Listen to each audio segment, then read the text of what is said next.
Nouvel atelier. Et cette fois, en fait, on va parler de relations clients, en particulier dans le secteur de l'eau et de l'énergie. On va vraiment un focus sur cette thématique-là et on verra ensemble quels sont les enjeux, quels défis à avoir. N'oubliez pas de poser des questions dans le petit outil de chat, vous voyez sur le menu que vous avez. Posez des questions, indiquez en fait tout simplement si vous avez des questions à poser à Mathieu ou à Yolande qui sera notre intervenante à distance.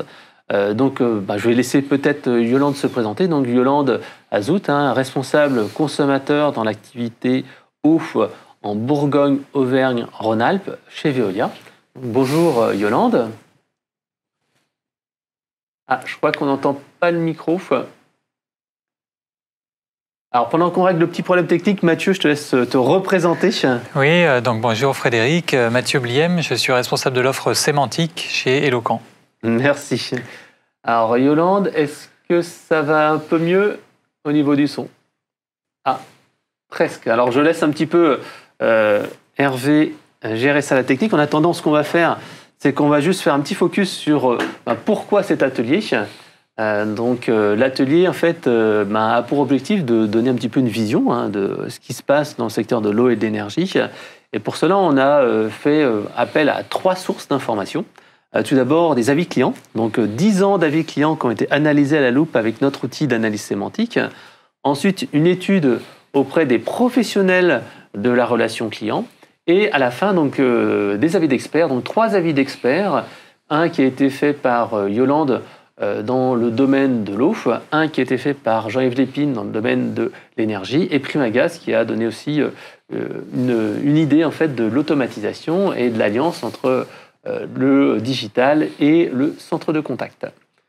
Alors, si on est bon du côté Yolande, je te laisse peut-être te présenter. Oui, donc là c'est possible, vous m'entendez? Oui, 5 sur 5. Alors, effectivement, je vais me présenter. Je m'appelle Yolande Azout, je travaille à Veolia. Je suis responsable expérience consommateur dans l'activité eau en Bourgogne, Auvergne-Rhône-Alpes. En gros, l'expérience consommateur, c'est être le porte-voix, enfin en tout cas la porte-voix de l'expérience consommateur dans l'ensemble des projets et processus de mon entreprise. Et puis d'être aussi la garante d'une communication tensionnée auprès de nos consommateurs. D'accord, merci. Alors, ce que je vous propose, c'est que tout simplement, on commence pour la première partie de cet atelier où on va voir en fait l'analyse de 10 ans d'avis clients sur le web. Donc, c'est un livre blanc qui sera disponible sur le site Eloquent dans une semaine, le 23/11. Et en attendant, Mathieu va nous donner quelques previews, les meilleures feuilles de cet ouvrage. Alors, je te laisse tout de suite nous en parler. 6 points clés, c'est ça? C'est ça. Donc, en fait, je vais commencer par le contexte, la méthode, et puis ensuite, je parlerai des points clés qu'on a pu analyser. Et d'ailleurs, au départ, je voulais faire un petit focus sur Eloquent Research. Par son ADN, Eloquent a les capacités, les outils et les compétences pour faire des enquêtes métiers, des études sectorielles. Et donc, nous avons eu la volonté de mener des études sectorielles et de suivre l'évolution de la relation client dans certains secteurs. Et ensuite, de mettre à disposition les résultats, à la fois pour nos clients qui travaillent dans ces secteurs-là, et puis aussi pour d'autres professionnels de ces secteurs qui seraient intéressés. Donc il y a 1 an, on avait fait un premier livre blanc qui était dans le secteur des banques assurances mutuelles, c'était en mai 2019, et là on vient tout juste de sortir un nouveau livre blanc qui est sur le secteur de l'énergie. D'accord. Voilà. Donc comme tu l'as dit, effectivement, le but de ce livre blanc, c'était de dresser un état des lieux et des enjeux majeurs dans le secteur eau et énergie. Pour cela, on a eu recours à plusieurs sources. La première, c'était des avis clients qui ont été crawlés sur le web. Et la deuxième source de données, c'est une étude qualitative qui a été faite auprès de professionnels de la relation client dans le secteur de l'eau et de l'énergie. D'accord.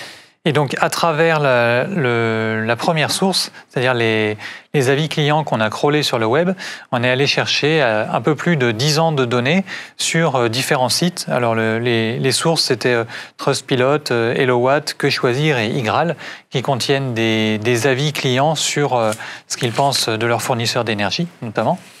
Donc, on a pu récolter un peu plus de 16 000 verbatim.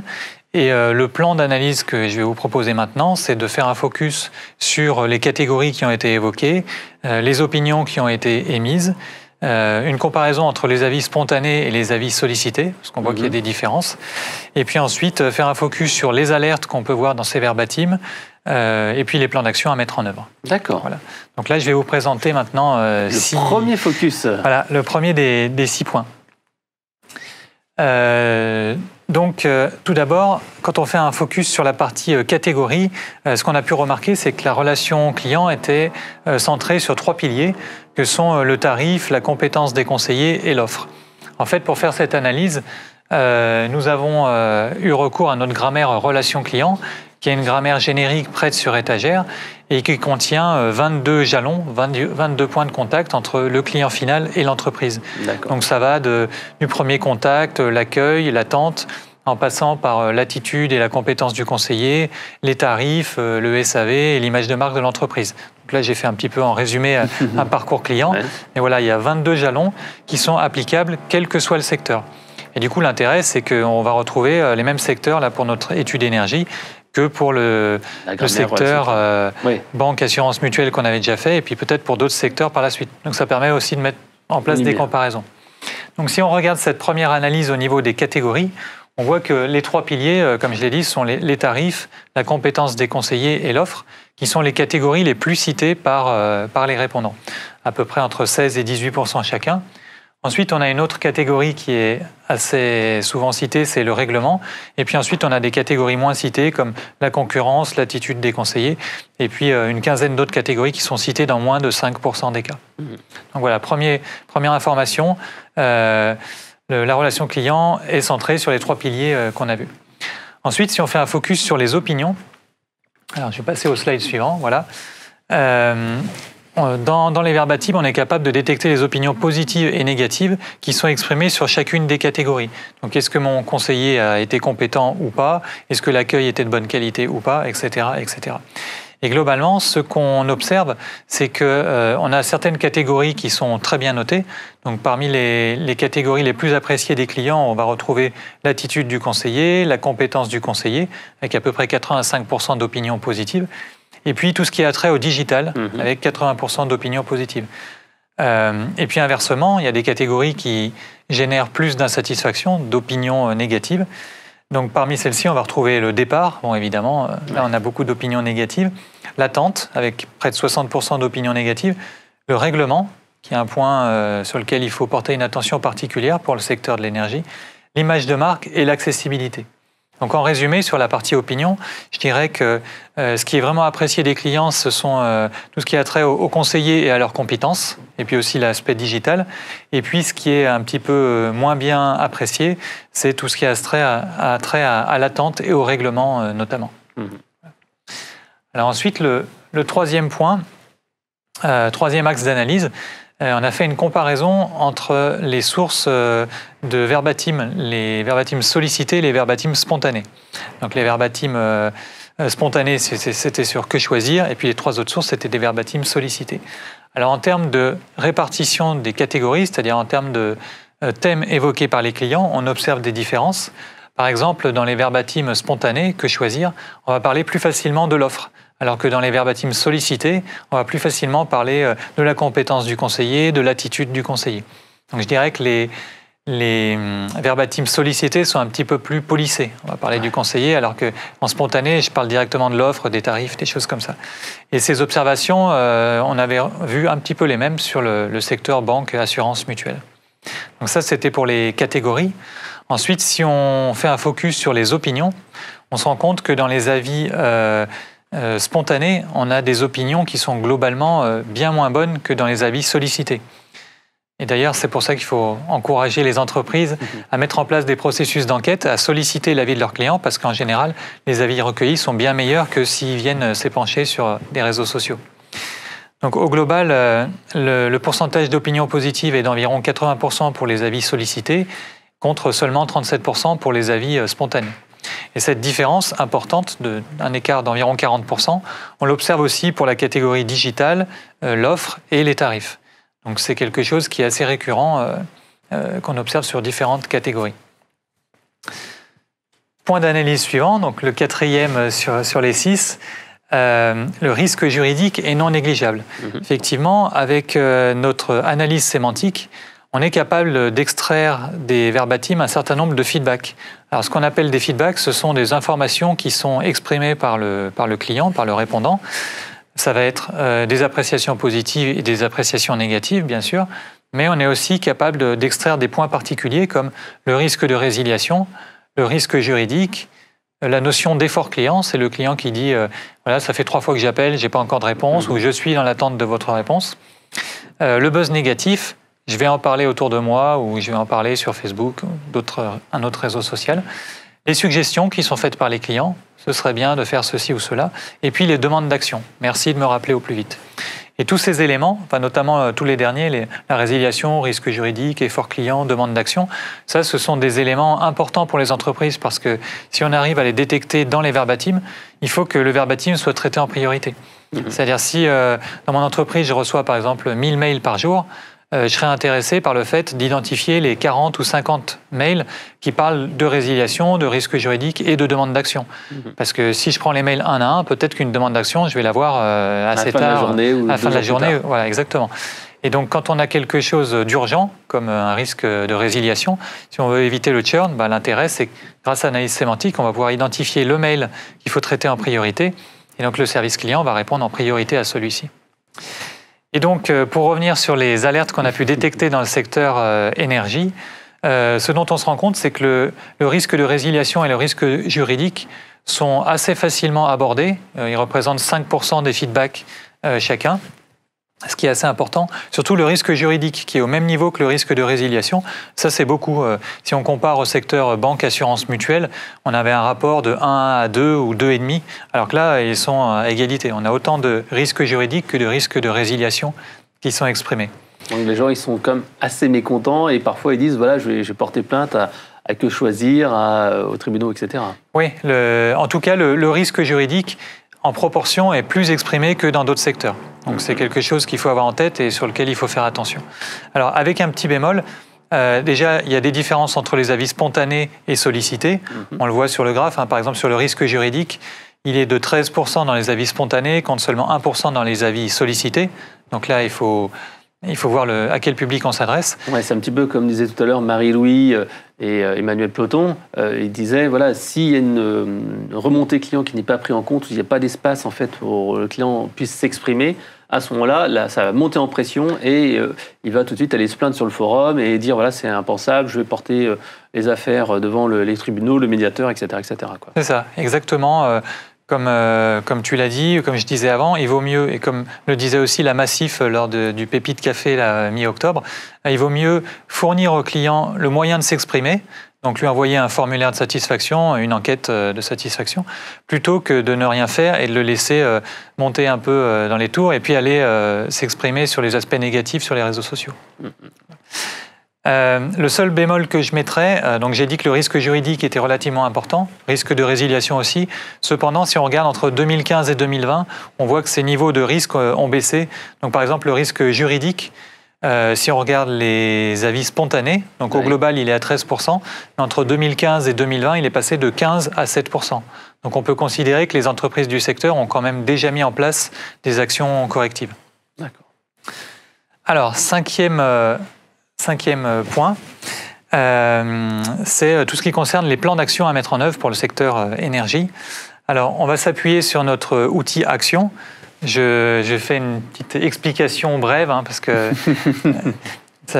sans trop rentrer dans les détails. En gros, on a une visualisation qui va prendre en compte pour chaque catégorie de la relation client le volume, c'est-à-dire le nombre de personnes qui ont parlé, par exemple, de la compétence du conseiller, la note qui a été attribuée par les gens qui ont parlé de compétences de conseiller et les opinions exprimées directement sur la compétence du conseiller.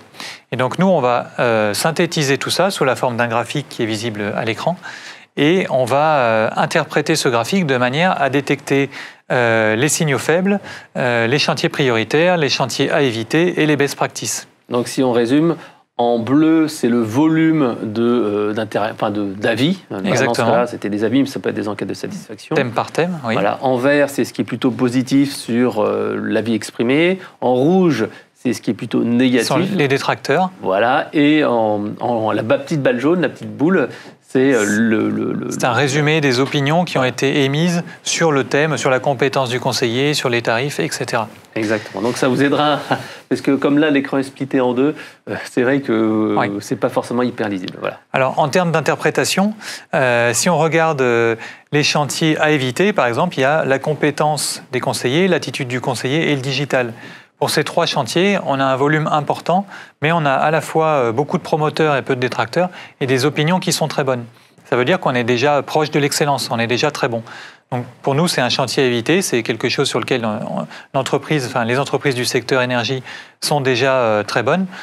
Pas besoin d'investir plus. Il faut garder ce niveau d'excellence, mais pas besoin d'investir en priorité sur ces thèmes-là.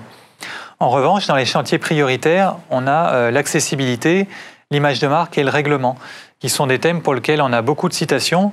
On a aussi beaucoup de détracteurs et des opinions qui sont plutôt négatives. Donc pour nous, ça génère beaucoup d'insatisfaction. Ce sont les chantiers sur lesquels il faut agir en priorité. Et si on arrive à redresser la barre, ça va augmenter la satisfaction globale des utilisateurs et donc leur fidélité à l'enseigne. Sachant que l'accessibilité regroupe à la fois les canaux traditionnels, comme le téléphone, etc., mais aussi ça peut être les canaux digitaux. Là, c'est l'accessibilité au sens large. C'est ça, c'est ça.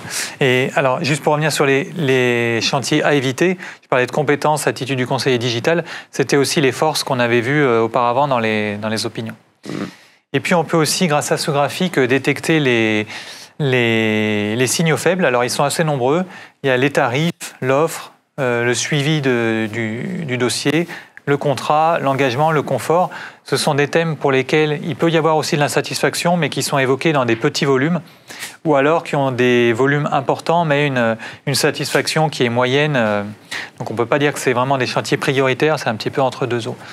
Et on a aussi 2 best practices qu'on détecte là dans le secteur énergie, qui sont l'achat et l'accueil, pour lequel on a peu de citations, mais on a vraiment des clients qui sont enchantés. Énormément de promoteurs, peu de détracteurs et des opinions qui sont vraiment très très bonnes. Donc là, il y a probablement un processus d'achat et puis des process mis en place pour l'accueil qui sont très bons et qui convient de généraliser. D'accord. Donc voilà pour l'explication sur le plan d'action. Ouais, par exemple, des appels proactifs. Je crois que c'est le cas chez Enedis. Ils font des appels proactifs, des nouveaux inscrits, nouveaux abonnés. Donc forcément, ça va générer de l'enchantement et c'est ces bonnes pratiques qui apparaissent, même si c'est qu'une partie des acteurs qui le font. Oui, c'est ça. Voilà. Donc si on détecte qu'une pratique génère de l'enchantement, comme tu dis, et est utilisée par 2% des services ou 5%, à ce moment-là, l'idée, c'est de la généraliser pour augmenter la satisfaction de tous les utilisateurs et donc leur fidélité. Exactement. Et puis le 6e et dernier point de l'étude, je vais passer vite parce que je crois que tu vas aussi parler de l'étude faite auprès des professionnels, c'est quand on a demandé aux professionnels quelles étaient leurs priorités, les 2 thèmes qui sont arrivés en premier, c'était la réactivité par rapport aux demandes des clients et puis régler le problème de complexité des tarifs et des offres. Et si on compare ces réponses avec ce que les clients ont exprimé, qu'on voit plutôt sur le graphique, là, on voit que finalement, les professionnels ont relativement bien compris quelles étaient les priorités de leurs clients. Alors, juste en conclusion, avant de passer la main à Yolande, je dirais que les clients sont globalement satisfaits de leurs fournisseurs d'énergie. Ils apprécient surtout les compétences humaines, comme on l'a vu avec la compétence conseiller et l'attitude des conseillers, et ils remontent quelques difficultés sur les process qui sont mis en place par les fournisseurs. De manière spontanée, si on fait un focus sur les avis spontanés, ils évoquent plus facilement l'offre, la concurrence, et puis ils se montrent aussi plus critiques. On a vu qu'il y avait plus d'avis négatifs qu'au global. Ils abordent plus facilement le risque juridique et le risque de résiliation. Et juste en conclusion, si on doit regarder le plan d'action à mettre en œuvre, les 3 principaux enjeux sont l'accès à l'information simplifiée, la facilité de règlement et l'image de marque sur lesquelles les entreprises doivent travailler pour les années à venir. D'accord. Ce que je vais faire, c'est que maintenant, je vais passer un petit peu à l'étude qualitative. Donc, on a interrogé à peu près une trentaine de professionnels. On leur a demandé, voilà, qu'est-ce que vous avez comme bonne pratique, qu'est-ce que vous avez comme information intéressante. Et donc, je vais vous faire 2 slides avant de laisser la parole à Yolande plutôt, sur l'avis des professionnels et les bonnes pratiques les plus efficaces. Alors, j'ai mis en fait un top 5 de choses en fait que les professionnels nous ont dit, voilà, qu'est-ce qui a apporté le plus d'effectivité, d'efficacité au niveau de l'expérience client. Et ce qui est arrivé en numéro 1, avec 30% en fait des retours qu'on a eus, c'était l'écoute client. L'écoute client, on a parlé tout à l'heure, l'enquête de satisfaction, pouvoir anticiper ces clients insatisfaits, identifier les choses un petit peu qui ne fonctionnent pas bien dans nos process actuels. Deuxième chose, c'était en liaison avec l'atelier précédent, c'était la gestion de l'insatisfaction. Là, encore une fois, c'est quelque chose qui est vraiment important. Pouvoir gérer et traiter l'insatisfaction, ça remontait dans 40% des demandes. Donc, numéro 1, l'écoute client, la gestion de l'insatisfaction, c'était la bonne pratique la plus efficace pour améliorer l'expérience client. Deuxième chose, l'amélioration de la réactivité et de la joignabilité. On l'a vu tout à l'heure, c'est ce qui tombait un petit peu dans l'étude. Et les professionnels ont bien compris que c'était dans les efforts qui arrivaient à donner le plus de satisfaction aux clients. Donc réactivité et joignabilité. Troisième point, l'analyse du parcours client. L'analyse du parcours client, c'est tout simplement voir dans le parcours d'inscription ou de résiliation ou de transfert du dossier comment on peut faire pour que cette portabilité soit beaucoup plus facile et beaucoup plus agréable pour les clients. En même temps, on voit bien qu'il y a eu un travail sur les outils digitaux. Alors, forcé un petit peu aussi peut-être par la partie Covid de cette année. Mais en tout cas, les outils digitaux ont été vraiment listés comme un outil et un moyen d'améliorer l'expérience client. On voit après le quatrième point, la formation et la diffusion de la culture client. À peu près un quart des personnes. Ce qui est intéressant de noter, c'est que dans le secteur de l'eau et de l'énergie, cette fonction formation et diffusion de la culture client est beaucoup moins forte que dans les entreprises en général. On avait sorti un autre livre blanc qui est les défis de la relation client à venir pour les services clients. Et typiquement, dans les entreprises de manière générale, la formation et la diffusion de la culture client étaient dans le top 2, top 3. Donc on voit bien qu'il y a déjà une culture client et vraiment une formation des personnes et des collaborateurs dans le domaine de l'eau et de l'énergie qui est beaucoup plus forte. Forcément, c'est un service essentiel et il y a cette notion de service public qui a sans doute été héritée des années précédentes. Et donc vraiment, on voit bien que cette formation-là est moins importante et fait moins partie des bonnes pratiques que dans l'ensemble des entreprises. Et en revanche, on voit également, à l'inverse des entreprises de manière générale, la vision 360 degrés et la mise en place d'un CRM unifié. Ça, c'est quelque chose qui est beaucoup plus important dans le domaine de l'eau et de l'énergie que dans les entreprises en général. Donc, ce qu'on peut remarquer, c'est que sans doute, les entreprises qui étaient dans le domaine de l'eau et de l'énergie utilisaient des systèmes d'information qui étaient sans doute historiques, legacy, comme on dit, qui étaient utilisés depuis très longtemps. Et on voit bien que pour améliorer la relation client, avoir cette vision 360 degrés, il faut moderniser les outils et il y a en fait un cycle qui est mis en place. Donc de manière beaucoup plus importante par rapport à l'ensemble des entreprises françaises, la mise en place d'un CRM faisait partie des bonnes pratiques parce que je pense qu'il y a eu un renouvellement ou un premier équipement au niveau des outils CRM. Parmi quelques bonnes pratiques, j'en ai pas sélectionné 10, j'en ai sélectionné 5 assez intéressantes. La première chose, la gestion de 100% des réclamations en mode VIP, donc des appels téléphoniques sortants attentionnés dans les 48 heures, quel que soit le canal d'entrée de la réclamation. Donc ça, c'est vraiment important, c'est cette écoute client. On dit, voilà, les réclamations qui ont été vraiment très négatives, on appelle les personnes au téléphone et ça, c'est une bonne pratique. La mesure de l'effort client par process, c'est ce qu'on appelle le Customer Effort Score, CES. Et on mesure en fait où il faut faire des efforts dans le parcours client. Ça peut être par exemple l'inscription, ça peut être le web, ça peut être la résiliation, etc. Donc mesurer ce qui ne va pas dans le parcours client pour identifier ce qu'il faut améliorer. Autre point, essayer de toujours répondre et ne pas se cacher derrière des fausses excuses. Là encore, on est dans cet aspect culture client et de changement de la transformation, essayer de désiloter les entreprises. Autre point, c'est l'atelier qu'on a vu ce matin, c'était l'analyse des conversations téléphoniques, de Speech Analytics. Donc essayer d'identifier dans les conversations téléphoniques qu'est-ce qui va pas, essayer de détecter l'insatisfaction cachée. Et ça, c'est quelque chose qui est important parce que on le voit bien, dans le secteur de l'eau et de l'énergie, il y a beaucoup d'usage du téléphone par rapport aux autres secteurs d'activité où le mail ou le SMS, etc. sont plus utilisés. Dans le secteur de l'eau et de l'énergie, on voit que le téléphone est beaucoup plus prégnant et donc cette importance de pouvoir analyser les conversations téléphoniques. Le dernier point, on en a parlé tout à l'heure avec Marie-Louis, le déploiement de la relation intentionnée et les ateliers sur des thèmes précis pour diffuser cette culture client et former parfois des agents qui étaient plutôt orientés métier, orienté process, vers en fait une meilleure gestion de la relation client et de la gestion d'une relation client et de gestion de la satisfaction, comme on l'a pu également le voir ce matin avec Nathalie Namias, qui disait qu'il faut passer d'une culture SAV à une culture relation client. On va véritablement changer les mentalités, même les manières de répondre aux clients. Voilà. Donc ça, c'était quelques-unes des bonnes pratiques. Sur les priorités 2020, là, un petit peu, c'est un rapport à l'étude qu'on a vue de manière globale. Alors, on voit quand même que les professionnels ont quand même écouté une bonne partie des recommandations des clients, puisqu'en fait, une de leurs priorités, c'est le CRM. C'est vraiment la gestion du multicanal, l'intelligence artificielle, le CRM sont vraiment parmi les priorités les plus importantes qu'on a relevées. Et là, encore une fois, c'est assez différent de l'ensemble des entreprises, parce que l'ensemble des entreprises, dans le livre blanc des défis de la relation client, si vous souhaitez le lire, vous verrez bien que les outils ne sont pas aussi importants, et surtout le CRM. On a véritablement eu une montée en puissance très très importante des priorités vis-à-vis des professionnels de la relation client dans l'eau et l'énergie sur les outils. La deuxième chose, le parcours client, là encore une fois, on se retrouve à peu près au même niveau que l'ensemble des entreprises. Donc le parcours client, on voit qu'il y a un effort, mais qui est commun et qui n'est pas très très très différent. La culture client, comme je le disais, c'est quand même moins fort que dans les autres secteurs d'activité. Ça s'explique par la culture déjà importante du service. Les enquêtes de satisfaction, par contre, sont un peu plus hautes que dans les autres secteurs d'activité.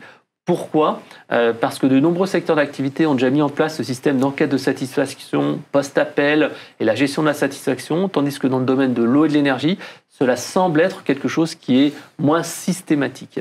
La cinquième point, par contre, là aussi c'est une différence par rapport à l'ensemble des entreprises.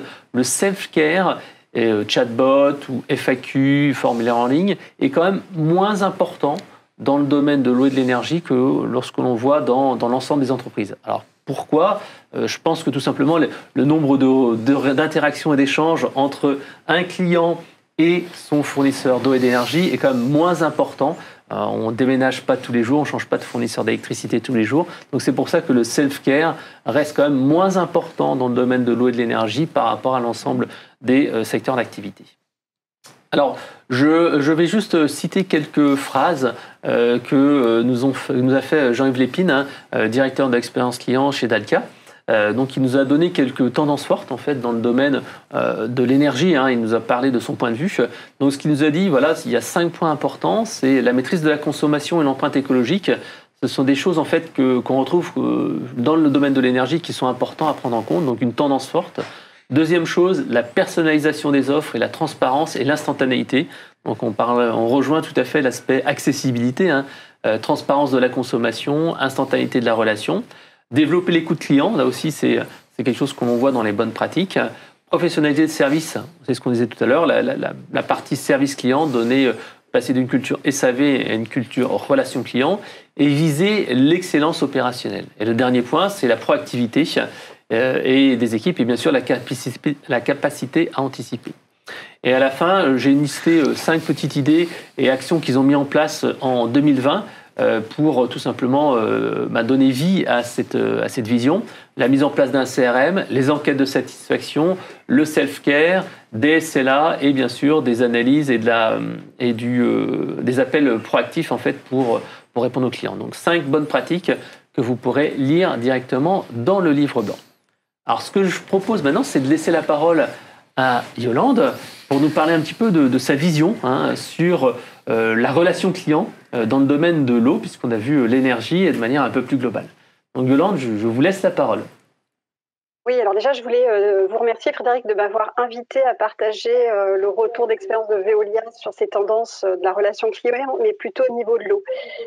Et du coup, pour faire le lien entre l'eau et l'énergie, je voulais déjà vous préciser que les opérateurs de l'eau et Veolia ont une relation particulière avec son consommateur, puisque nous avons une relation qui peut être des fois considérée comme contrainte, voire qui peut être invisible pour le client, parce que l'eau n'est pas un produit comme les autres. Et pourquoi il n'est pas comme les autres ? Il y a 3 raisons. Déjà, la première et qui est importante, c'est que contrairement aux opérateurs d'énergie, par exemple, notre consommateur, notre abonné ne nous choisit pas. C'est la collectivité collectivité qui va nous choisir, donc c'est la communauté de collectivités, de communes. Et donc ça, c'est déjà un point très important puisqu'il n'a pas la possibilité de se retirer, de résilier uniquement parce qu'il n'est pas content. Donc ça, c'est la première contrainte. La deuxième, c'est que l'eau, le produit alors c'est pas le produit que nous vous vendons parce que justement nous ne vendons pas le produit, c'est considéré comme pour beaucoup de personnes, ils ont raison, comme un produit vital, une ressource naturelle qui semble appartenir à tous et donc elle pourrait être considérée comme gratuite, sauf que ce qui est facturé, c'est le service et cette invisibilité, on l'a bien vu aussi pendant la crise du Covid, puisque nous faisions évidemment partie des services essentiels, mais si vous réécoutez les politiciens, etc., ceux qui remerciaient les services essentiels, souvent, les métiers de l'eau étaient oubliés, nos collègues des déchets ne l'étaient pas, mais parce que leur métier est visible. De vider les poubelles, ça se voit. Mais par contre, capter l'eau, la produire, la traiter, l'amener jusqu'à votre robinet, ça ne se voit pas. Et aussi, une fois que vous l'avez utilisée, qu'elle a été utilisée, oui, usagée, il faut la traiter et tout ça non plus, ça ne se voit pas. Donc ça, c'est la deuxième particularité. Et puis la dernière, c'est qu'on a aussi cette particularité de devoir communiquer à tous ceux qui consomment l'eau du robinet. Et puis on a des gens dans des appartements qui vont payer cette eau dans les charges. Et du coup, la difficulté pour nous, c'est comment communiquer auprès de ces consommateurs qui finalement n'auront pas de lien, en tout cas a priori et très rapidement en lien direct avec nous.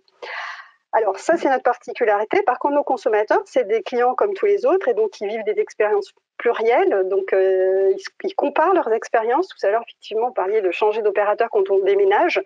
Et dans une journée, effectivement, on va pouvoir appeler un opérateur d'énergie, consulter son compte bancaire, voir les notes de son enfant sur une appli. Enfin, voilà. Et ce qu'on a constaté, nous, dans ces 10 dernières années, c'est que au départ, la priorité de nos clients et abonnés, c'était sur le produit, sur la qualité de l'eau. Ils voulaient être rassurés là-dessus. Et on voit que la tendance se transfère sur la relation que nous avons avec notre client et cette volonté, et là je rejoins un peu tout ce qui a été dit tout à l'heure, avec la volonté d'avoir beaucoup plus de simplicité dans notre relation et beaucoup plus de rapidité.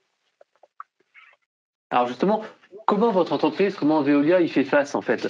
Quelles ont été les actions qui ont été mises en place et quels ont été les premiers résultats? Alors, pour répondre à ces enjeux, et là je rejoins effectivement ce qui a été dit aussi avant, notre grand défi, ça a été de digitaliser nos processus et nos services. Par contre, nous voulions digitaliser, mais tout en restant proches et accessibles à la fois de nos consommateurs, mais aussi de nos collaborateurs. Nous avons identifié 4 actions, enfin en tout cas je voudrais partager 4 actions. Le premier, c'est le CRM. Nous avons évidemment déployé un CRM pour gérer sur un seul et unique canal toutes les relations que nous avions effectivement avec notre abonné, mais pas que, parce que la difficulté avant c'était que quand on n'était pas abonné, qu'on nous appelait, on avait des difficultés à tracer cette relation.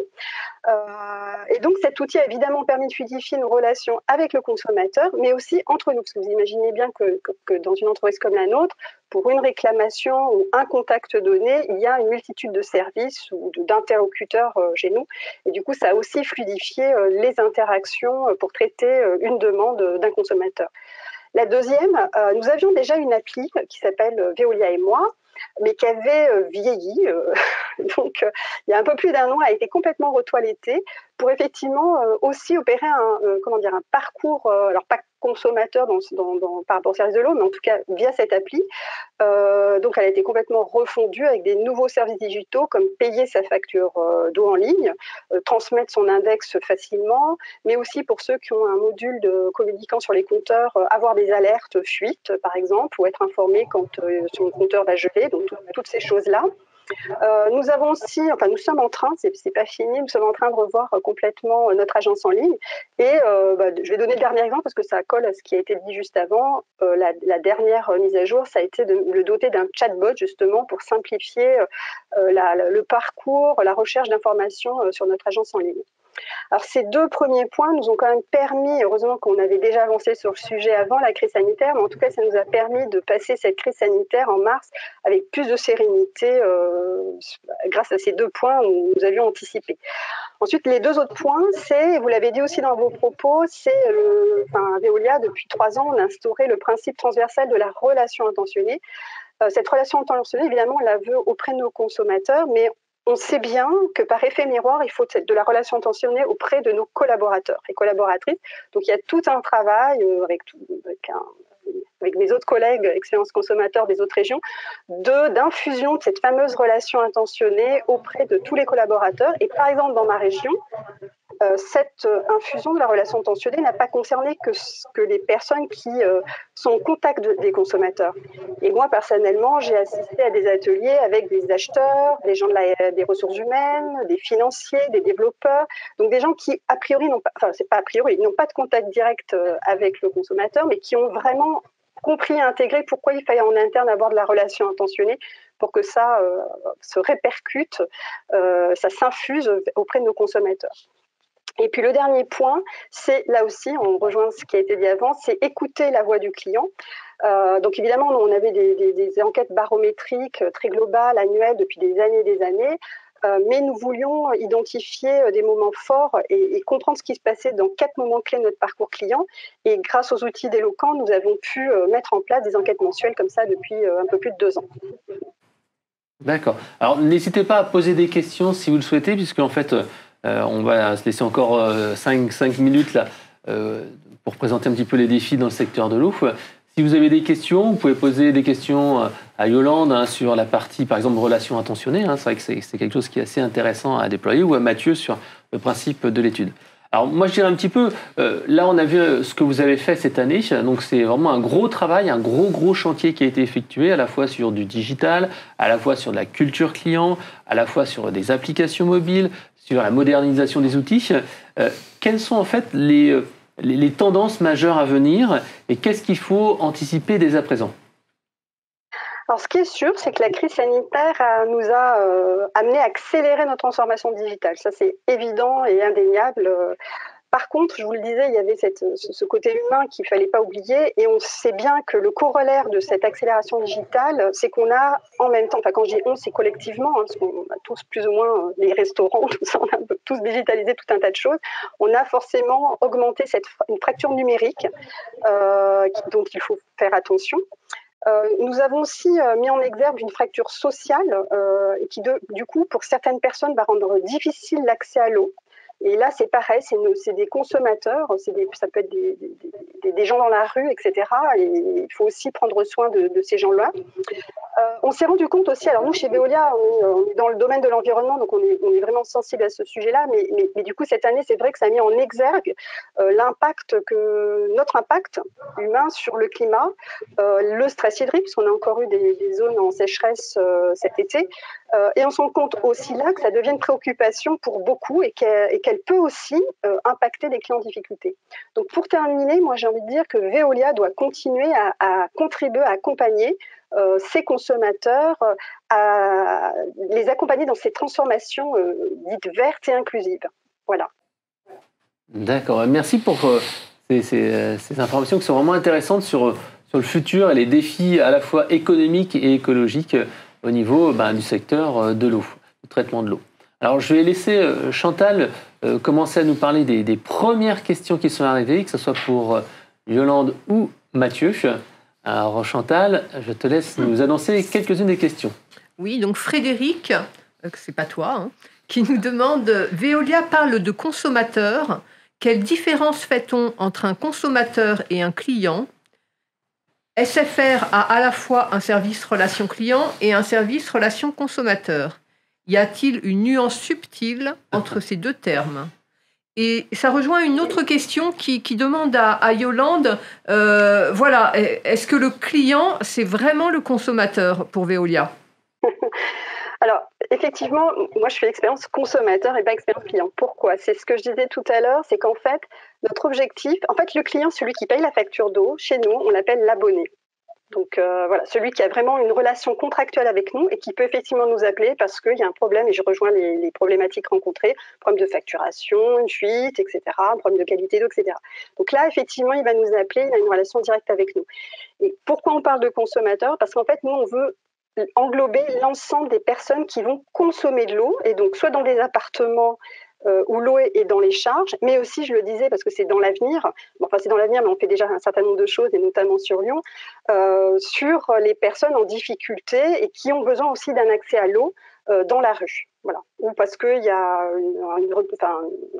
on a eu des choses comme ça cet été, enfin pas que nous, hein, où il va y avoir des stress hydriques et du coup il faut amener de l'eau un peu partout. Et là, l'eau un peu partout, ça peut être un agriculteur, etc. Donc vraiment, nous, le consommateur, c'est vraiment pour se dire, n'oublions pas que notre relation, elle doit être vraiment avec celui qui consomme de l'eau et pas uniquement avec celui qui paye sa facture d'eau. J'espère avoir répondu à la question. Oui, c'est important de préciser, le client n'est pas forcément le consommateur. Ok. Alors Chantal, est-ce que tu aurais une autre question ? Alors, j'ai une question un petit peu provocante de Jérôme. Puisque le consommateur est contraint et donc fidèle, pourquoi est-ce qu'il est si important qu'il soit satisfait ?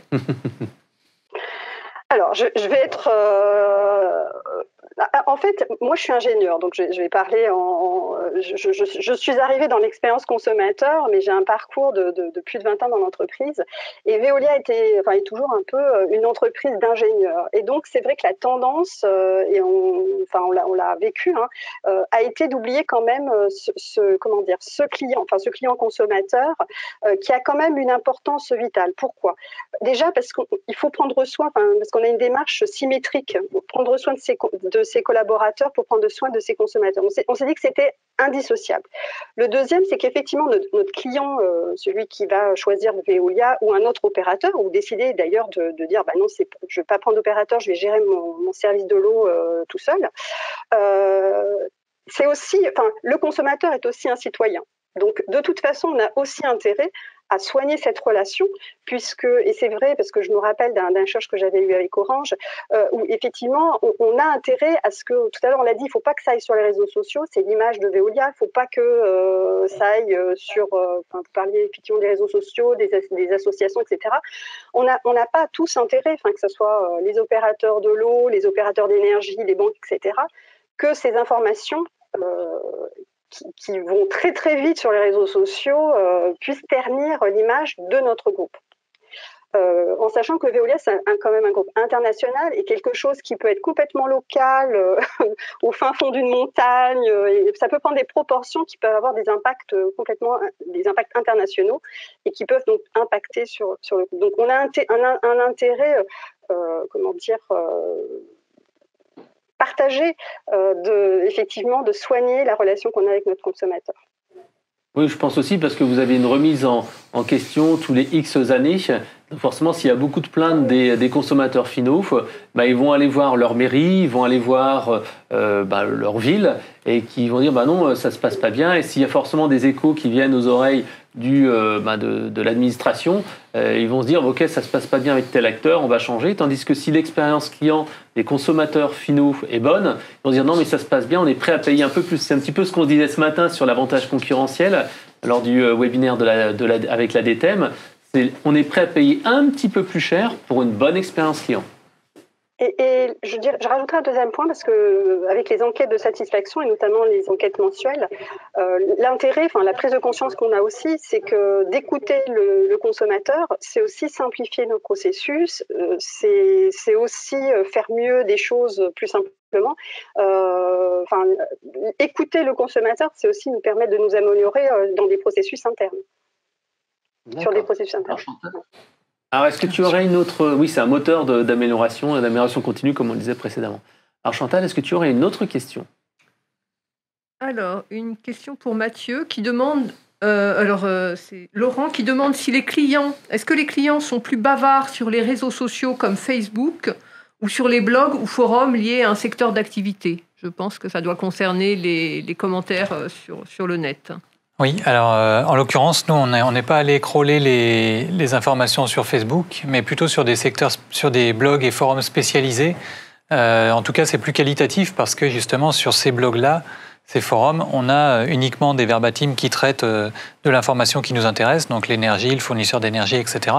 Alors que sur Facebook, ça part un petit peu dans tous les sens, et puis on peut trouver des informations pro, mais on a surtout du perso. Donc je dirais qu'en termes d'expression, on va plutôt aller chercher quelque chose de plus pro sur les forums et sur les blogs. Oui, et sur les sites d'avis également, oui, tout à fait. Alors, une autre question peut-être, Chantal ? Oui, donc de Nathalie. L'analyse de la voix du client de Veolia est-elle décentralisée par région ? Si oui, y a-t-il une agrégation au niveau national et un benchmark entre régions? Alors, les enquêtes mensuelles sont effectivement, alors elles ont été, travaillées, d'ailleurs avec l'aide des Locan au niveau national, pour qu'on ait évidemment les mêmes questions, le même déroulé, et qu'il n'y ait pas des choses qui soient différentes d'une région à l'autre. Donc effectivement. Par contre, effectivement, après, elles sont pilotées au niveau de la région. Elles sont analysées au niveau de la région parce que l'idée, c'est que chaque région puisse identifier des axes d'amélioration selon les territoires, parce qu'on peut aller très finement sur les contrats, etc. Et sur certains indicateurs, partout, ils sont évidemment agrégés au niveau national et partagés, et notamment, je pense qu'ils sont partagés au niveau du COMEX de Hauts-France pour effectivement benchmarker les régions. D'accord. Alors moi j'aurais une petite question. Donc ça serait, est-ce que Yolande, vous pourriez nous dire quelques mots sur cette relation client intentionné, parce qu'on en a parlé un petit peu tout à l'heure avec Marie-Louise, mais on n'a pas eu le détail complet. Est-ce que vous donnez un petit peu de précision sur qu'est-ce que c'est, qu'est-ce que vous avez mis en place en pratique? Alors, la relation intentionnée, c'est pas juste des ateliers, etc. C'est vraiment un travail de fond qui a démarré il y a un peu plus de 2 ans et qui va se poursuivre.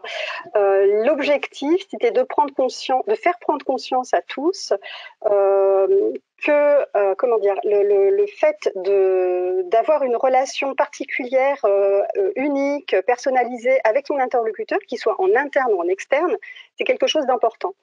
Et de faire prendre conscience, au travers notamment, je vais vous donner l'exemple d'un poster, que c'est le premier atelier, mais il y a plein de choses derrière, il y a plein d'actions derrière, mais le point de départ, c'est de faire prendre conscience à chacun, et c'est pour ça que ça marche super bien avec les achats, la ressource humaine, avec tout le monde, c'est de faire prendre conscience qu'avant, en fait, quand on rentre chez Veolia, mais c'est vrai, je pense dans toutes les entreprises, on se dote, on devient collaborateur de Veolia, et puis on défend son entreprise coûte que coûte.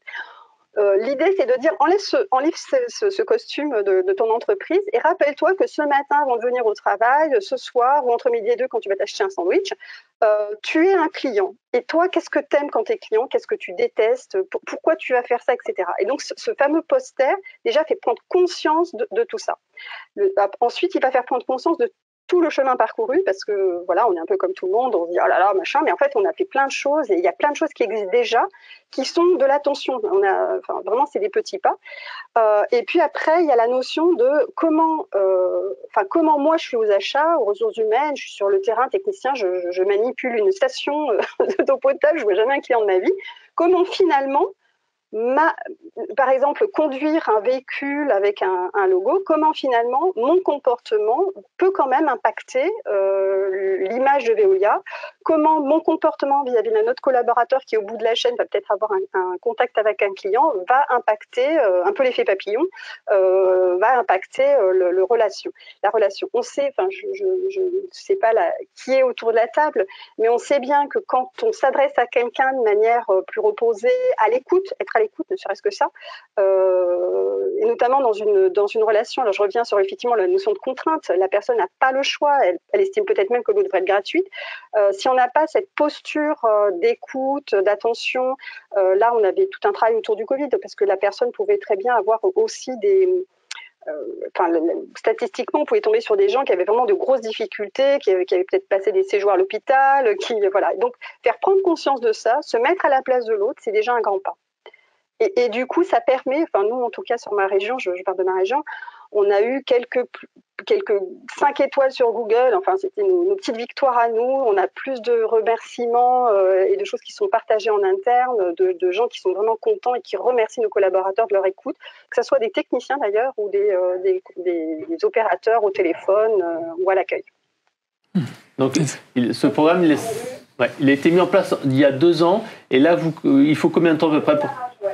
Après, c'est du continu, ça ne s'arrête plus, parce que tout doit être ce que je disais, on doit infuser de la relation intentionnelle à tous les projets, et à chaque fois qu'on a un nouveau projet, il faut se reposer la question de est-ce que, un nouveau processus, est-ce qu'on a bien, donc un nouveau processus va dire peut-être un nouveau courrier ou une nouvelle façon de faire, c'est de dire est-ce qu'il faut peut-être pas prendre ton téléphone, ou est-ce que le courrier faut le tourner différemment, etc. Même dans une relation qui peut à la fin un client qui ne paye pas, à un moment donné, il va falloir quand même faire en sorte qu'il paye, mais il faut quand même se mettre à la place de ce consommateur parce qu'il est peut-être dans une situation délicate où il faut savoir l'écouter, tout en essayant de trouver des solutions adaptées. Voilà. Et trouver des solutions adaptées à la situation de la personne. C'est le côté personnalisé, et pas machine où on dit ah ben non c'est comme ça, c'est autrement madame ou monsieur. Ok, merci pour toutes ces informations. Juste Fred, pour rebondir sur ce que disait Yolande, le fait que certaines personnes dans l'entreprise qui ne sont pas en contact direct avec le client ne voient pas certains aspects, là ce qu'on peut mettre en place, c'est donc suite à des enquêtes justement via l'exploitation des verbatims, c'est partager ces verbatims et justement ça va diffuser la culture client au sein de l'entreprise, ce qui fait que justement chacun se sentira vraiment responsable de la relation entre l'entreprise et le client, même si ce sont des personnes qui ne sont pas en contact direct avec le client. Ils verront la vraie réalité du terrain. Ouais. Ok, merci Yolande. Ce que je vous propose, c'est, si vous voulez en savoir plus, donc la semaine prochaine, le 23/11, vous pourrez découvrir notre livre blanc sur 10 ans de relations clients dans le secteur de l'eau et de l'énergie. Donc un livre blanc avec plusieurs témoignages. Donc vous pourrez retrouver celui de Yolande, celui de Jean-Yves Lépine, également celui de Olivier Chaubert de Primagaz. Donc rendez-vous sur le site eloquent.com. Et maintenant, ce que je vous propose, c'est qu'on se retrouve dans 9 minutes pour un atelier qui va être vraiment très très intéressant également, un autre atelier de très bonne qualité sur comment déployer et exploiter à 110% son dispositif d'écoute multicanal. Et on aura le plaisir de recevoir Jérémy Lebrise d'Alliance Partners et Pierrick Chenal, que vous avez déjà retrouvé ce matin et qui reviendra nous donner quelques conseils pour exploiter son dispositif d'écoute client multicanal. Allez, à tout de suite et rendez-vous dans 8 minutes.